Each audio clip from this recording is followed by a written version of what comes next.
বসার দরকার নাই। কিছু বলবা আমাকে? শোনো, বিনা পরিশ্রমে সম্পদ ভোগ করলে তুমি কখনো সুখ পাবা না। নিশ্চয়ই, তাতে কোনো মজাও নাই। এই জন্য কষ্ট করতে হবে। অবশ্যই। এখন যাও, আমার জন্য এক কাপ চা বানায় নিয়ে আসো। ডার্লিং, তুমি এটা কি বললা? ঘরে কাজের লোক থাকতে আমি চা বানাবো, এটা কেমন দেখায়? এটা হয়? এই কাজের লোকের হাতে চা খাইলে কি আমি তোকে বিয়ে করছি নাকি? যা চা বানায় নিয়ে আয়। এই তুমি আমার স্ত্রীকে বলতে আসছো কেন? আমি আমি আমি আমি তোমার স্বামী, এই জিনিসটা তোমার মনে রাখা। ঠিক আছে, ঠিক আছে স্বামী, আমি এখন থেকে আপনাকে আপনি আপনি করে বলবো, আর তার সঙ্গে এটা করবি অথবা তুই বলবি কোনটা?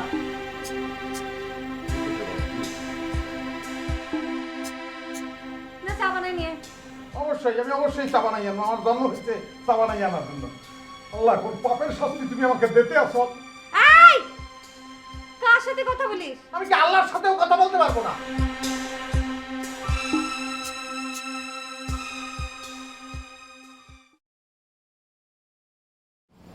তাহলে আসসালামু আলাইকুম। ওয়ালাইকুম আসসালাম। তো তুমি ডাইরেক্ট ঢুকে পড়লে, একটু পারমিশন নাও। এখন তো দাঁড়াও, তারা সালাম দাও। আসসালামু আলাইকুম তালই। আসবো তাহলে ওই বলো। আসবো তালই। হ্যাঁ এসো, বসো। তিব্বত কদুর তেল চুলকে করে শক্ত আর মজবুত, ঠান্ডা মাথায় ভালোবাসার জয়। তালই, আপনি ভালো আছেন? আমি আলহামদুলিল্লাহ ভালো আছি, তুমি কেমন আছো? আমিও মনে হয় ভালো আছি। মানে যদি খারাপ থাকতাম, কষ্ট তো শুধু কবিতা বের হইতো, কবিতা বের হচ্ছে না, পেট বের হচ্ছে। বুঝতে পেরেছি। তোমার এই স্বাস্থ্যটা একটু কমানোর জন্য খাওয়া দাওয়া কম করবা, মাথায় একটু ভালো করে ওই অ্যালোভেরা দিবা, তাহলে চুল টুল ঠিক থাকবে। না না আঙ্কেল, এটা কোনো সমাধান হলো না। আচ্ছা, কি করতে হবে? তুমি একটু ঝেড়ে কাশো তো বাবা, আমাকে এত টেনশনের মধ্যে রেখো না, আমি হাইপো পেশেন্ট। না তালই, আপনি তো জানেন যে ছেলে মেয়ে যখন বড় হয়ে যায় তখন কিন্তু বাবা মার একটা কর্তব্য পড়ে যায়। মানে ফরজ কাজটা আদায় করা তাদের জন্য জরুরি হয়ে পড়ে। ও ঠিক বলেছো, কিন্তু আমার ছেলে তো অনেক আগে বিয়ে দিয়ে দিয়েছে, ও তো কানাডায় চলে গেছে। আর মেয়েরও তো বিয়ের সাথে দিয়ে ফেলেছি, তো তাহলে ফরজ কাজ বাকি, তাহলে হজ সেটাও করে ফেলেছি, তাহলে আর কি বাকি?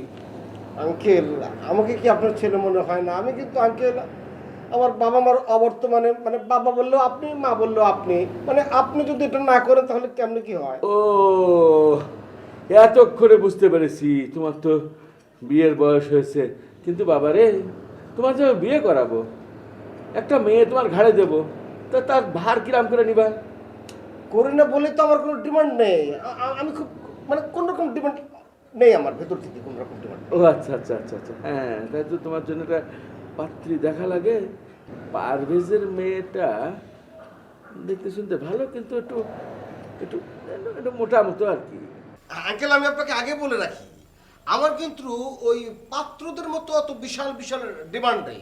মানে এই পাত্রে যদি আপনার লম্বাও হয় সমস্যা নেই, যদি খাটো হয় সমস্যা নেই, মোটা হলেও সমস্যা নেই, আবার এরকম চিকন হলেও সমস্যা নেই।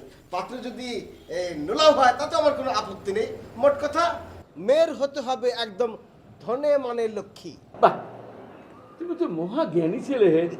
তোমার আমি আসলে পছন্দ করি, তোমার মধ্যে আদব কায়দা লেহাজ আছে, ভালো বংশের ছেলে। তোমার বিয়েটা তাহলে করানোই লাগবে না? জি জি জি, ঠিক আছে, তুমি চিন্তা করো না, তোমার বিয়ের ব্যবস্থা আমি করছি।